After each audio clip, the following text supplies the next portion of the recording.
giant of limitless power at man's command. And where was it science found that giant? In the atom, a particle so infinitely small that it takes over 100 billion atoms to make up the head of a pin. This is Out of the Basement, a podcast dedicated to radiation medicine.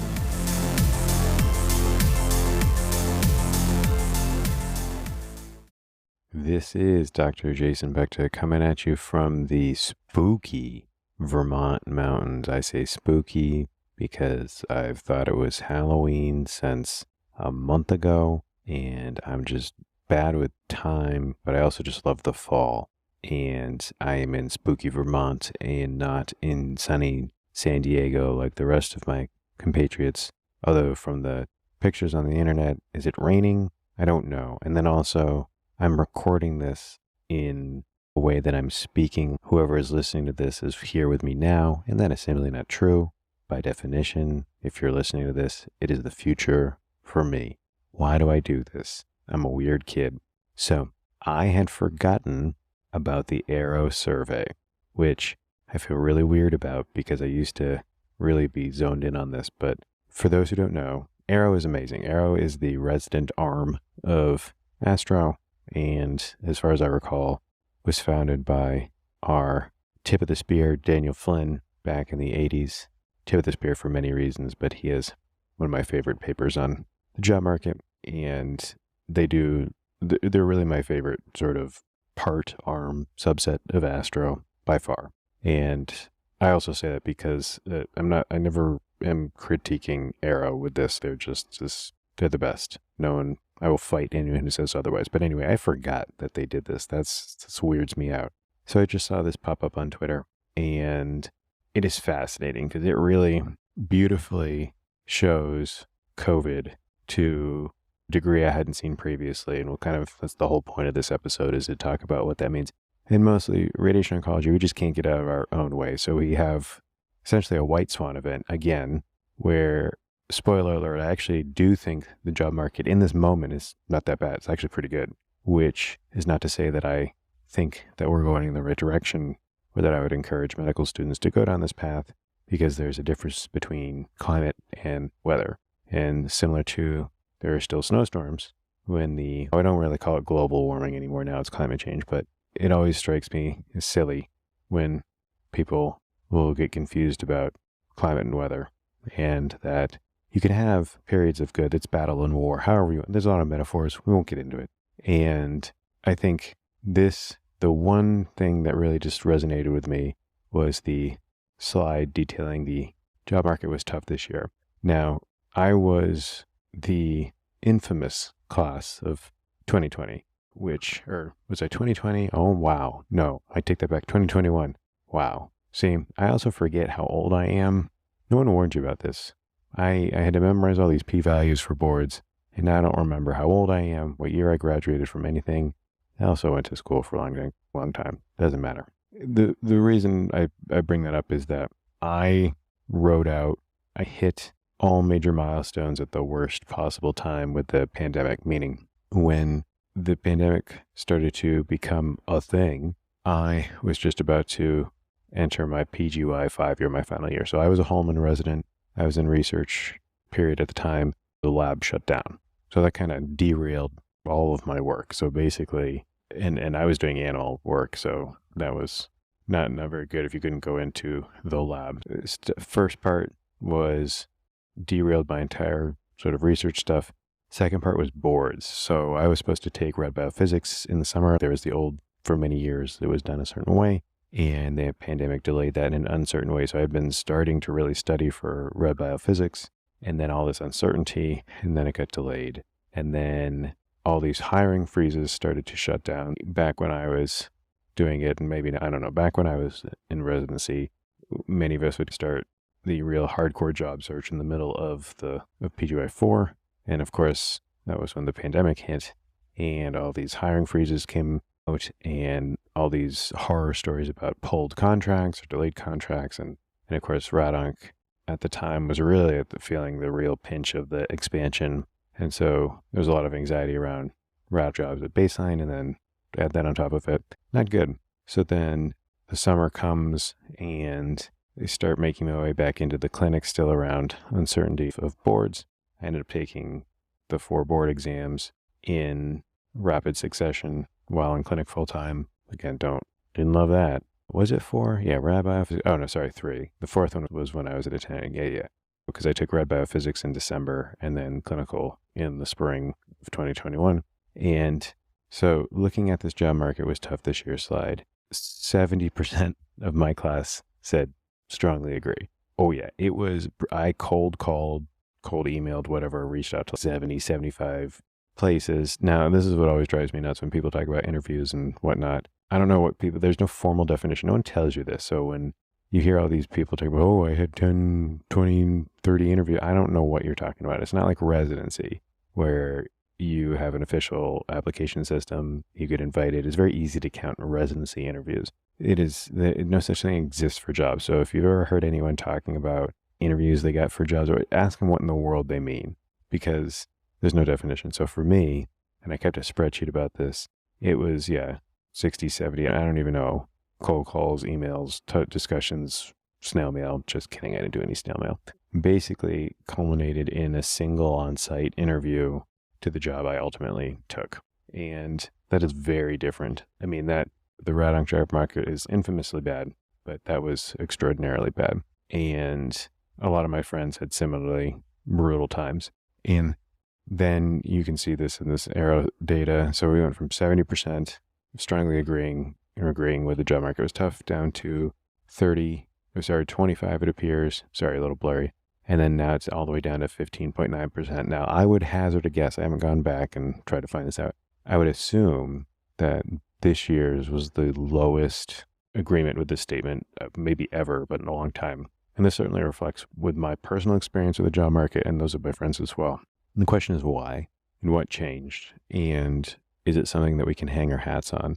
And it's very reminiscent to me of what happened at the turn of the millennia, around 2000. So to recap with this guys always falling in radiation oncology, there's the same concern 30 years ago, or starting in the 80s, there was concern about oversupply. That was, again, Daniel Flynn, very relevant for this with ARRO. But so there's concern about oversupply. And in contrast to these days, there's a concerted effort back then to shrink things down. So training was elongated by a year officially. Programs were cut, spots were cut. It was like everyone was gearing up for a long, cold winter. And it hit its nadir. It's bottomed out at about the late 90s, early 2000s.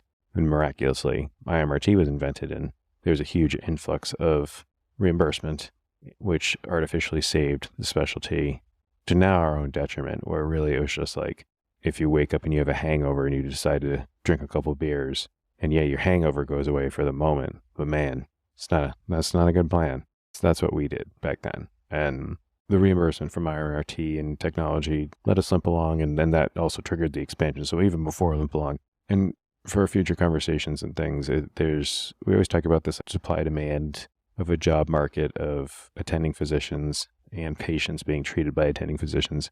Part of this is also the third economy, or the kind of hidden economy of residents, where the resident workforce drives a lot of how this country operates. And it's starting to be talked about more, I see, because this isn't unique to radiation oncology, obviously, but resident physicians are incredibly valuable to large hospital systems. And if they've ever said that residents cost money, or they don't, no, it's not, no.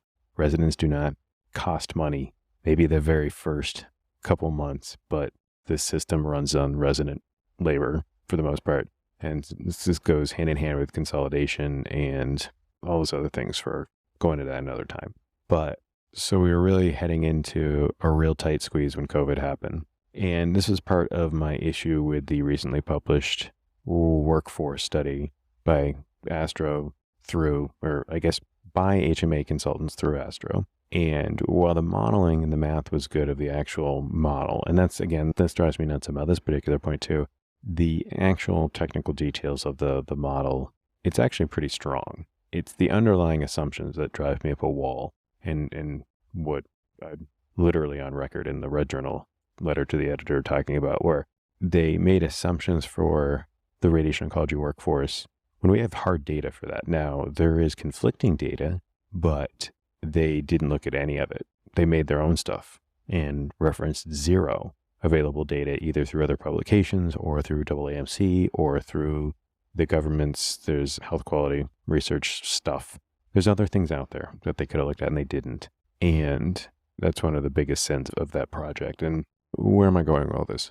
The ARRO survey for 2023 really reflects the AAMC numbers, which is what I wish that the workforce modeling had used. And so if you look, the HMA Astro workforce study that came out assumes a linear growth of radiation oncologists steady over time. Now, we know that didn't happen either, because we know, and this is a limitation of all work, unfortunately, for now, is that the world changed with the pandemic, but there's a lag in the data. If we want to do large database studies, by definition, it's at this moment really going to be messed up, because the most stable data is from the pre-COVID world.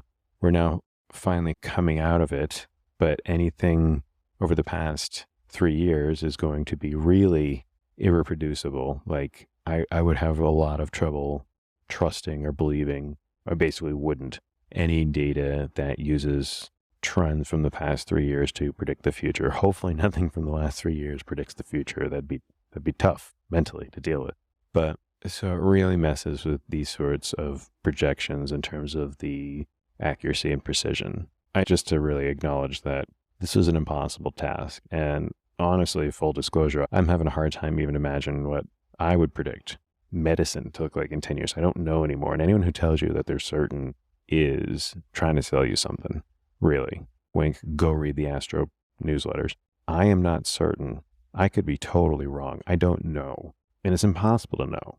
I think my opinion on the climate and weather, and that there is a general oversupply, even though we're in a summertime now, is just taking everything in aggregate and looking at, this is my investment thesis. What are my underlying assumptions versus what are some other underlying assumptions? In the workforce task force here, you have a linear sort of growth from 2015, where you're starting with 4,424 radiation oncologists, and it just goes up. So 2018, it's 4,649. 2019, it goes up about 50 to 4,691.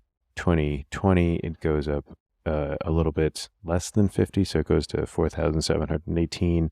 And then that's where their own internal thing falls apart. They don't have anything, so they project in 2025, 4,909, which is a growth of less than 200 over 5 years. That's nonsense, basically. And contrast that. So if you look at the AAMC data, so the AAMC every 2 years puts out a survey, and it's not a survey, but the AAMC tracks all of us. You can opt out of it. This was a big deal, and I think this is partially how I found out about it, because you don't really know that you're enrolled in this. The AMA has a master file, and you have to opt out, and then there's being sold for thing. It's still happening now, just FYI for those who didn't know. But you have to opt out of it because they track you from, think about all the official things, centralized things we had to do to get here, because you have the initial application in medical schools, then you have the various things within medical schools, you get an MPI, then there's ARRO and getting into residency, and then having medical. We're in a lot of databases, guys, just in case you didn't know that. So there's a master file. Master file is flawed, and that was seen with the pathologists, where the master file greatly underestimated their numbers, and that had to do with anatomic versus molecular. Pathology has an interesting sort of classification system, and so the way the master file was reporting them, it's not like they were missing the doctors, as it were, but it was how pathology itself was divided, and it was not being reported out accurately. So pathology doesn't, that particular issue can't be replicated, necessarily generalized, I should say. And that was part of my issue with Astro's response to me in the Red Journal. I had a letter to the editor that was published finally.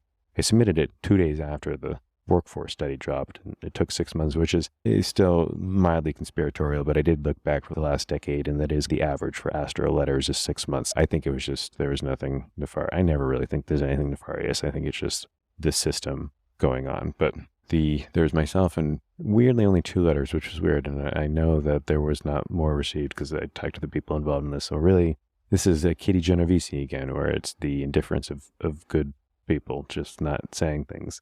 But anyway, whatever. I won't get philosophical again.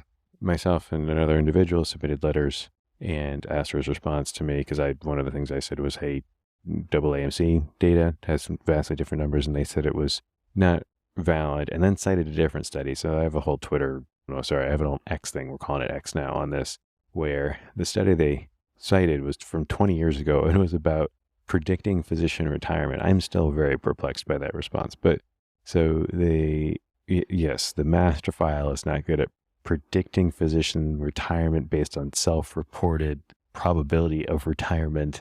I agree totally, but in terms of the master file is incredibly so it's really interesting. There was on that X thread I made, it was in California, and so they took the master file and they were looking at retirements, but they cross-checked the master file by individually contacting every single physician in California. It was wild. People should go read that paper, because that was awesome. Like, that was a heck of a lot of work. So hats off to the 20-year-old study and the researchers who did it. That was pretty great. But so the master file is generally pretty good. It's pretty good, and that was my whole issue, or one of them, with the study. The master file, you can find it. It's on the AAMC website. So they have total doctors of a specialty. They have clinically active doctors of a specialty, and there's two other categories. I can't remember, but they break it down, because this is a point I've made otherwise too. When we're talking about the physician workforce, you can't just assume that, and you do this with the residency data. So what types of jobs are new grads going to get in radiation oncology? They're basically going to be clinical. That's not the only type of job. And yes, the vice chair position does affect the new grad. Why? How do you pay a doctor? If you have a department, we don't sell things. We don't sell widgets. A department makes money through clinical revenue. There are grants, of course, and indirect costs, but the indirect cost usually goes to it's a scam anyway, but the stuff that isn't scammy goes to pay overhead costs and the staff and whatnot. But in the medical system, in a department is essentially a closed loop to a degree. With a big, 18 asterisks on that statement. But even a physician in a department who does not see patients still has an effect on the new grad job market, because they must draw a salary from somewhere, and that's from clinical revenue. And that is just generally not considered. So that's a whole other can of worms. But if you look at the AAMC numbers from the AMA master file for radiation oncology, total in 2015, it was 4,848.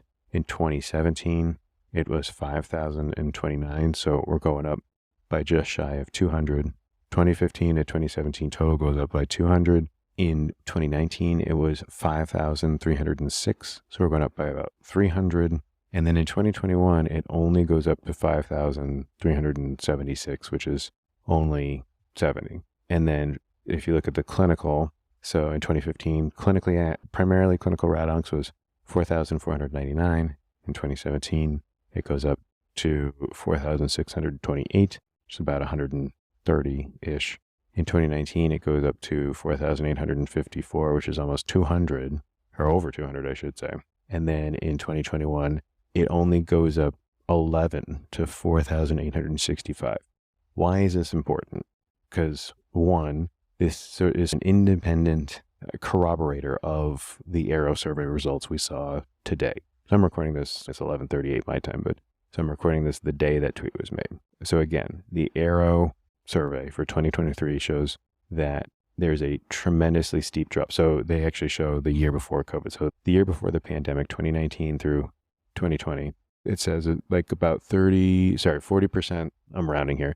So 40% had a tough job market in 2019, 2020, up to 70% in 2020, 2021, down to 25% in 2021 and 2022, and today's results down to about 16% for this year. And that is, obviously, it's a soft call. That is a perception of the job market.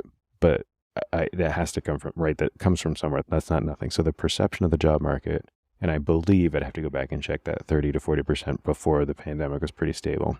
So to me, when I see this ARRO survey and I see a steep drop off in terms of people perceiving difficulty, and actually I reflect on my own experience and that of my friends and colleagues, that I myself changed jobs as well. The job market, I've never seen a job market like this. It's great. And that is borne out by the survey results, my personal experience.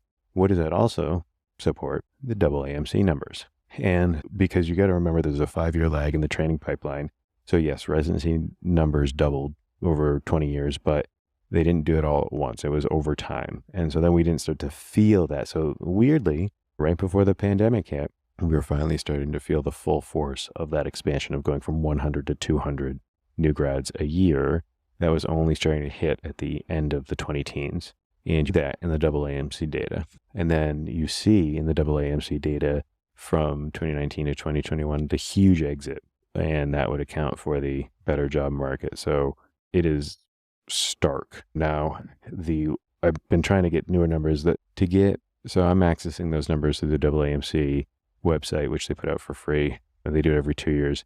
So to try to get up to the minute numbers, I've tried various ways. You have to pay for it, basically. And it's very complicated, but I'm not willing to have to sit through more sales reps to go through demos for someone to tell me it cost me $20,000 a year to look at numbers. I ain't doing that. Found a roundabout way through a marketing. Again, they sell your data. So I found a marketing firm that has access to this and allowed me to use it just enough to get a total count. So currently, but it wasn't as granular as the AAMC. So by the most current version of the AMA master file has the total RADONC count at 5,563. So that means we're back to where we used to for the most part. So we went from 5,376 up to 5,563, and that's total. So that's closer to where we were. So we went from going up like 150 to then 300 to then only 70 to now back to about 200. And this all tracks with kind of the perception. And see, I don't know when the more updated stuff will come out, but I'll take a look at that. Again, ARRO's results track with what the AAMC is showing. And again, shows us that the HMA Astro Workforce Task Force report, bad. Like, again, just it's very obvious. You can fight me on that if you want, but it is what it is. And just what other things corroborate this? And so you can go, when we're talking about benchmarking, which is a thing like MGMA, everyone's favorite benchmark tool. And my theory from my personal sort of experience and just taking a look around is that the pandemic forced a lot of people to go into retirement. Some, not even early retirement, but we all know RADONCs who work well into their 80s. Get people to retire or burned out. And then there's the great, what it used to be called, not quiet quitting, the other one, the great resignation. So people changed jobs. Before the pandemic, RADONCs were so scared. The market was so tough. You didn't see a lot of lateral job movement. There's some reports that, and I think, so the most job movement would take place in the first 3 or 4 years of employment. So only about 40 to 50% of people stay in their first jobs, which is why I laugh when I see these job satisfaction things from ARRO from the non-graduated residents, but that's a whole other thing for another time. But otherwise, RADONCs were scared. But everything changed with the pandemic. And so think about what happened. Think about the timeline. We had the ABR 2018 debacle to really kick things off. So there's all this festering sort of discontent. The high failure rates happened. The response happened that really upset a lot of people. That really triggered the plummeting in competitiveness. So it came towards the bottom of the barrel of the match. And then COVID happened, and the worst job market, it's the best of times, it was the worst of times. With the freezes and stuff, it was the worst job market ever in an already bad job market, and that got a lot of people vocal, and a lot of people were unhappy, and similar to what you saw everywhere, across sectors. So then there's things that weren't even unique to us. There's unique things, but a lot of these things are bigger than us. So you saw a lot of job changes, which you saw in every other industry, is that people were moving jobs. And that freed up, that shook a lot of things loose in radiation oncology. But so you can go through and look at various benchmarking or industry sort of things for MGMA or CHG. And so there was a survey in 2022 that 43% of physicians changed jobs and 8% retired during the pandemic. 3% left medicine to pursue non-clinical careers. Well, how does that compare to normal? So the AAMC has the annual turnover rate for physicians of 6 to 7%. And so the 43% number is over 2 years. It's still, so we're at least like tripling the normal sort of retirement. Again, this is not specific to RADONC, this is everywhere. So that's CHG. In 2021, MGMA had a different survey out. So they had they usually deal with administrators, but they asked, have you had a doctor retire unexpectedly in the past year? 28% of respondents said yes. So they had, that's pretty big. So almost a third of healthcare practices surveyed had a doctor leave unexpectedly. And then, but we also have to remember the silver tsunami. And so we've always been about to hit a huge wave of doctors turning 65 old. The baby boomers are named that for a reason, and they're all hitting retirement age. And so in the AAMC, almost half of practicing physicians, this is from a 2022 report, almost half were already over the age of 55 in 2021.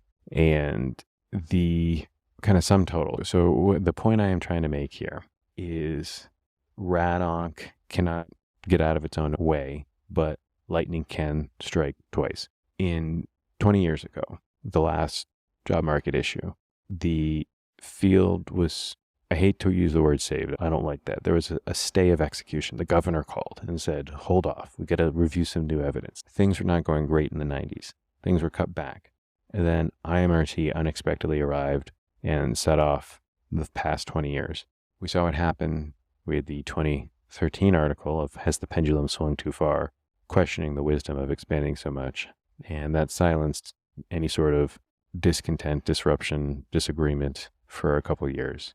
And then the board exams, the 2018 debacle happened, and things crashed again. But now here we are, and the job market has again rebounded. So 20 years ago was unexpected reimbursement. Now it's a worldwide pandemic and a drastic uptick across medicine in retirements or career changes. And the result of that is exactly what we see here, which is a better job market for us than we've seen in a long time. The question, the bigger question, the investment thesis is, did anything change that would change my outlook on the market for the future? And the answer is no, because what is the problem here? So the problem is, 1, we doubled the output of radiation oncologists. 2, we did not increase the use of radiation. I guess that's 2 through 10. But so over the last 20 years, and it's all been for great reasons, right? For the benefit of society and me and us, because we are people too. The screening programs, we came out with low-dose lung. So this data is out there now from the last year's ASCO, is the low-dose CT screening for lung has cut advanced lung cancer diagnosis like 40%. Think about your top 5 at most RADOC practices. 4 of those top 5 are usually prostate, breast, lung, head, neck. Head and neck, they haven't really changed much. So we'll leave that alone. But of the 3 other ones, usually in the top 5, breast, prostate, lung cancer. To this day, there's no hypofrac for locally advanced lung, for chemo-RT lung. So it's 30 fractions usually, unless you're in Boston. It's usually 35. But the low-dose CT screening is going to continue to really drop that on us. Now that is balanced somewhat by SBRT and oligomets, which is, and again, I'm talking purely from a budget standpoint, not from a societal benefit standpoint. That's quote unquote good from a balanced budget standpoint to have increased SBRT and oligomets, but it's not going to counterbalance totally. It's not going to zero out the hit to stage 3 lung. And then, as we all know, the ever increasing efforts to eliminate us from breast. So 20 years ago, you had 30 fractions on average for breast. Now it's down to 15 or 16. Really big push to 5. And with everyone's favorite Deborah trial, really big push to 0. I don't think it's ever going to be 0, but wow, that's sounded pretty. Let me go knock on wood here. I will be continually giving adjuvant radiotherapy for breast until something compelling tells me not to do that. But so you have that for breast with the hypofrac, and then prostate. Now, here's the thing with prostate, because I know I get a lot of residents listening to this. They have never shown prostate hypofrac to be anything but non-inferior. So in my personal practice, I'm a generalist. I pretty much never do conventional fractionation for breast. Why? With conventional and hypofrac, the outcomes are the same in terms of recurrence risk, but the toxicity has been shown to be better in hypofrac. So that's a no-brainer for me. It's same outcomes, better side effects, better side effect profile, hypofrac. I'm doing hypofrac. So I always do hypofrac for intact breast. Now, for prostate, the only thing they have ever shown is non-inferiority. They have never compared, to my knowledge, maybe I'm wrong, I don't know. I have nothing major has come out that I have seen, that I know about, where either 28, 70 and 28 or 60 and 20 compared to 44 or 45 fractions compared to conventional has never been shown to either have better outcomes or a better side effect profile. Now, the one thing it is better on is time, of course, where 9 weeks is worse than 6 weeks, but the outcomes are not any different. They're not inferior. And in my experience, I'm not even going to get into this as a whole other thing, I think the GU side effects are worse in hypofrac, meaning they show up earlier, which can really freak out guys with a lot of anxiety, but that's a whole other theoretical, philosophical thing. The ceiling of intensity of side effects is not different. The point being, I just want to throw that out to the residents to don't ever question your attending. So whatever your attending wants you to do, say yes. Just say, yes, I will do that. Save your questions for later. Just get through residency. Don't question your attendings. I know the people who know me are laughing about that, but just as general. So we doubled our output of doctors. We significantly reduced our footprint in our major indications. Breast, prostate, lung. Huge decrease in our footprint. Simultaneously, massive attacks from CMS to our reimbursement, and through bundling or other mechanism or evaluations through the ruck of RVUs, our reimbursement just on a raw level are way down.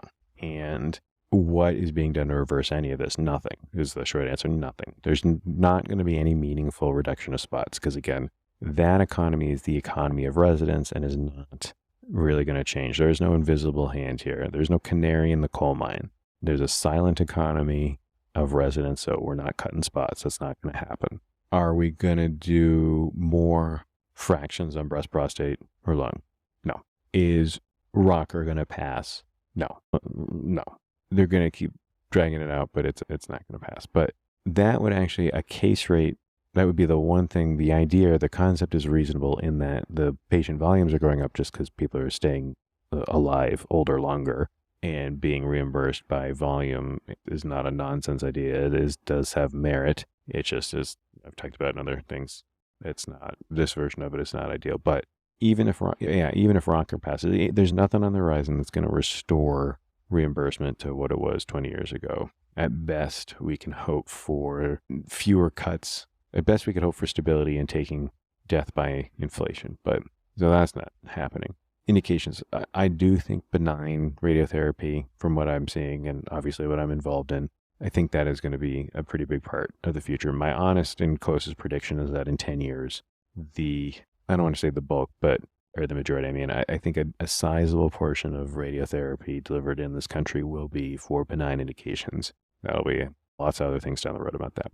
But 6 fractions of low dose radiotherapy, of complex isodose radiotherapy for osteoarthritis, for example, generally is not going to be able to make up for not doing 44 fractions of IMRT.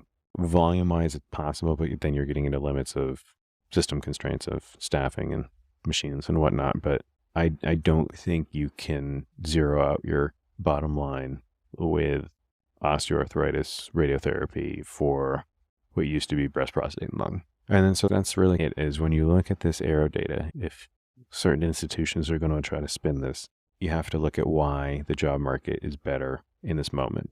It is through no fault of our own. There is no strong hand at the wheel intentionally guiding the specialty towards this currently good job market. It was totally on accident, as it was the last time this happened. Now, could that change?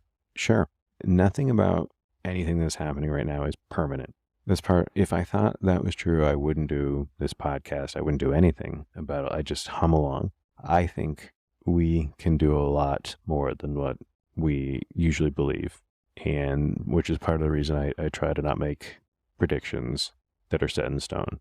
And I want to be wrong about all this, believe me. I would love if in 5 years, if at the end of this decade, people pull this episode up or anything I put out and said, "You idiot, you were so wrong." And I will say, "Yup," and then we will laugh into the sunset. And that's really the point of all this, is prove me wrong. Make this job market not an anomaly, not an accident. Do things to make it permanent.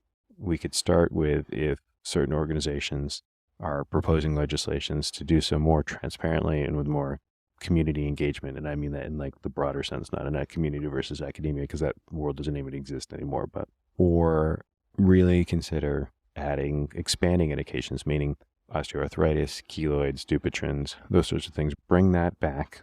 It never really went anywhere in the rest of the world, but here it did. And then be prepared when Johnson and Merck and the orthopedic surgeons come after you, because that's what's going to happen. But that's a future battle. Be realistic with medical students.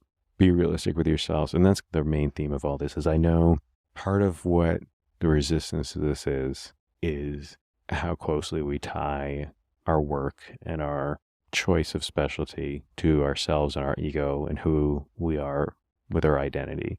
And to reevaluate our opinion and our perceptions on the job market is, in some senses, to reevaluate our opinion on ourselves. And you are not your job. You are not defined by this.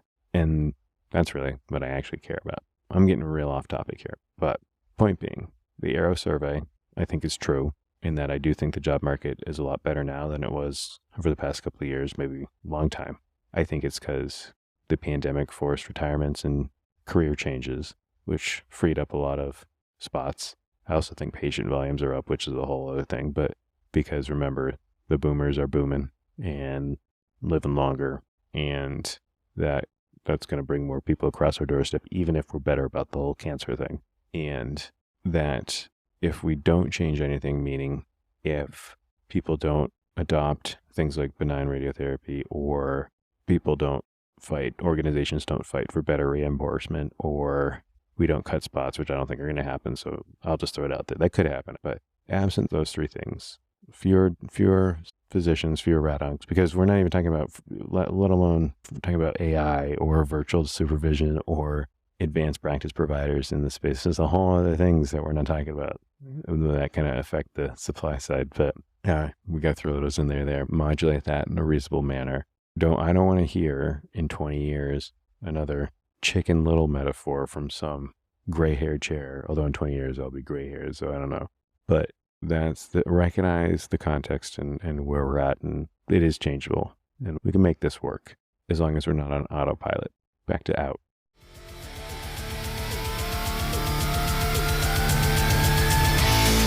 This has been a Photon Media production. Don't forget to like and subscribe on whatever platform you use to listen to us. Be well and beam on.